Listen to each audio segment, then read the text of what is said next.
Bonjour, je m'appelle Moustapha Benkalfat, je suis directeur du groupe PGE-PGO et de Jobtimis qui prépare aux entretiens d'embauche. Je vais vous parler des fausses questions pièges qui font pourtant peur à de vrais candidats. Première catégorie de questions pièges, soyez prêts à parler technique à tout moment. Même pendant un entretien RH, on peut tester vos aptitudes. Vous avez dit que vous saviez parler anglais, que vous aviez un anglais parfait, qu'à cela ne tienne, l'entretien va basculer en anglais. Là encore, tout ce qui a été écrit dans votre CV, sur votre lettre de motivation, les petites cases que vous avez cochées, nous vérifierons. Incroyable mais vérifié à longueur d'année, la question vos qualités et vos défauts continue à être vue comme une question piège par beaucoup de candidats. Scandaleux diront certains recruteurs, mais là encore ça éclaire sur la façon dont les entretiens d'embauche sont appréhendés. Pour les qualités comme pour les défauts, réfléchissez sur vous-même, éventuellement sollicitez certains de vos amis, mais évitez les fausses qualités ou les faux défauts. Soyez sincères, la clé c'est « j'ai une qualité et je capitalise dessus, j'ai un défaut, mais je me soigne ». Autre point qui dérange, parlez de vos concurrents. Pourquoi vous embauchez, vous et pas un autre?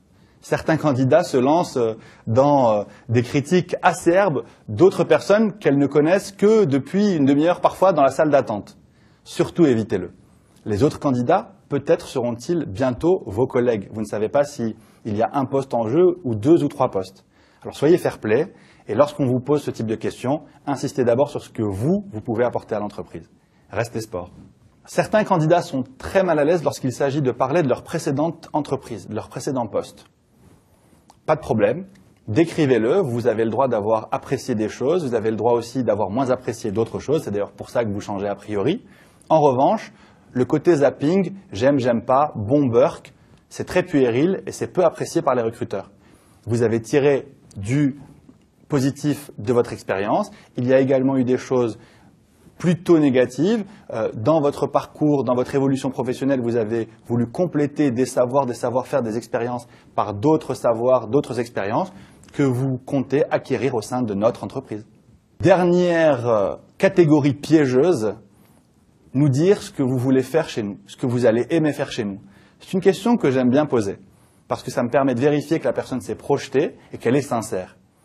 Quelqu'un qui viendrait faire du pur administratif et faire des photocopies toute la journée en me disant que ça le passionne, à un moment ça devient suspect.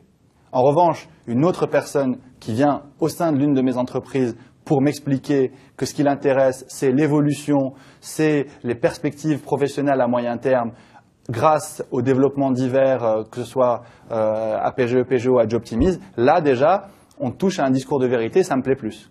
Les fausses questions pièges, lorsqu'on est lucide et qu'on les a travaillées, deviennent presque des opportunités pour encore plus mettre en valeur ses atouts. Partout, en entretien d'embauche comme ailleurs, méfiez-vous des contrefaçons.